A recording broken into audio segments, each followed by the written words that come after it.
ಒಂದು ವೇಳೆ ಧರ್ಮ ಶೋಧನೆಯಲ್ಲಿ ನಮಗೆ ಧರ್ಮವೇ ಕಾಣಸಿಗದಿದ್ದಂತಾದ್ರೆ ಅಂತ ಭೂಮಿಯನ್ನೇ ಸುಟ್ಟು ಬೂದಿ ಮಾಡುತ್ತೇವೆ.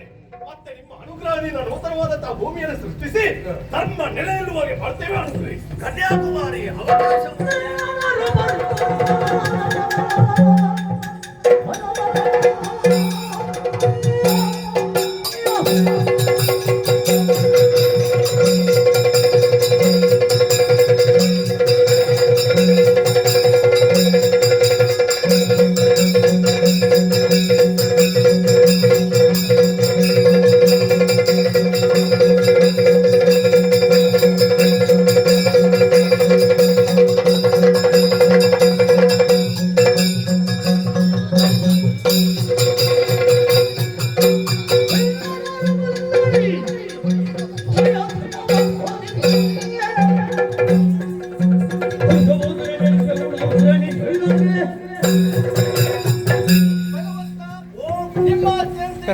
ಮೂಲಕವನ್ನು ಸೇರಿಕೊಳ್ಳುತ್ತೇವೆ. ಪ್ರಕೃತಿಯ ಮಡಿಲಲ್ಲಿ ಹುಟ್ಟಿ ವಿಕೃತಿಯ ದಾರಿಯಲ್ಲಿ ಮುಂದೆ ಹೋಗುವ ಮನುಜರಿಗೆ ಸತ್ಯ ಧರ್ಮದ ದಾರಿಯನ್ನು ನಾವು ತೋರಿಸಿಕೊಡ್ತೇವೆ.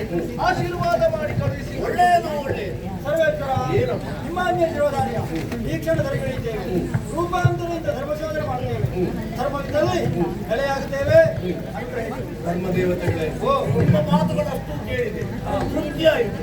ಆದ್ರೆ ಮತ್ತು ಎಚ್ಚರಿಕೆ ಮಾರ್ಗದಲ್ಲಿ ಮನುಷ್ಯರನ್ನು ಪರೀಕ್ಷಿಸುವಾಗ ನಾವು ಕೆಲವು ಸಲ ಶಿಕ್ಷೆ ಅನ್ನುವುದು ಅನಿವಾರ್ಯವಾಗುತ್ತದೆ. ಆದ್ರೆ ಚಿತ್ರಕಲಿಸಿದಾಗ ಅದು ಶಿಕ್ಷಣಕ್ಕೆ ನಾಂದಿಯಾಗಿದೆ. ಈ ಪ್ರಜ್ಞೆಯೊಂದಿಗೆ ಭಕ್ತಿ ಹೋಗುತ್ತಿರುವಂತಹ ಸತ್ಯ ಧರ್ಮ ಅನ್ನುವ ತೊರೆ ಸಮೃದ್ಧವಾಗಿ ಹರಿಯುತ್ತದೆ.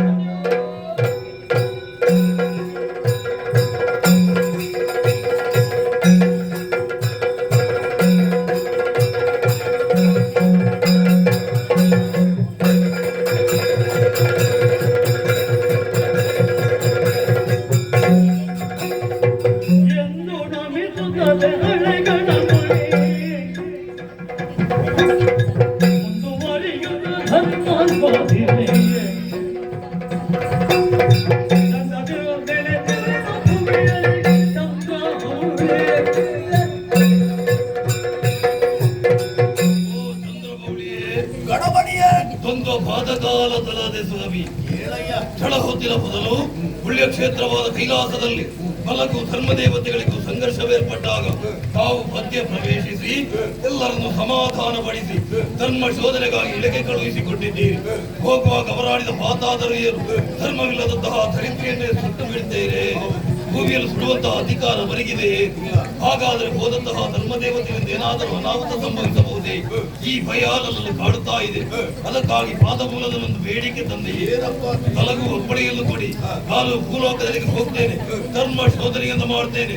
ಜೊತೆಯಲ್ಲಿ ಧರ್ಮದೇವತೆಗಳ ಚಲನವಲನವನ್ನು ಗಮನಿಸ್ತಾ ಇದ್ದೇನೆ.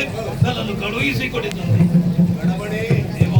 ಪರಮೇಶ್ವರ ದೇವರ ಪ್ರಧಾನ ಸೇವಕರು ಕೈಲಾಸದಲ್ಲಿ ಒಂದು ಪ್ರತ್ಯೇಕವಾದಂತಹ ನಿನ್ನನ್ನು ಕಳುಹಿಸಿಕೊಡಬೇಕು ಅನ್ನೋ ಹಾಗೆ ನಾ ಸಂಕಲ್ಪವನ್ನು ಮಾಡಿರಲಿಲ್ಲ. ಕೊನೆ ಹೊತ್ತು ದೊಡ್ಡ ಭೂಲೋಕದ ನನಗೆ ಇಳಿಸಿದ್ದಾರೆ. ನನ್ನ ಆಶೆಗೆ ಯಾರಿಗೆ ದೇವರ ಮೇಲೆ ಹಿರಿಯರ ಸೇವೆಯಲ್ಲಿ ಆಸಕ್ತಿ, ಧರ್ಮದಲ್ಲಿ ನಿಷ್ಠೆ, ಸತ್ಯದಲ್ಲಿ ನಂಬಿಕೆ ಅಂತಹ ಸಲ್ಲ ಕ್ಷಣವಂತರನ್ನು ಪರೀಕ್ಷೆಗೆ ಬಂದಿದಾಗ ನಿನ್ನ ಪರೀಕ್ಷೆಯಲ್ಲಿ ಒಂದು ನಿರ್ಗಣ ಹೊಂದಿದ್ರೆ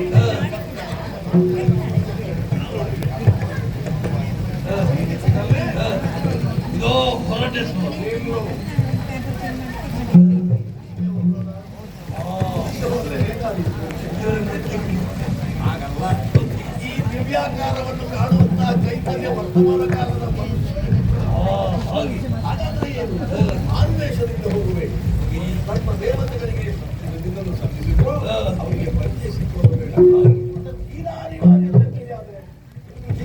ಕಾಣಿಸಿಕೊಳ್ಳಲೇಬೇಕಾದ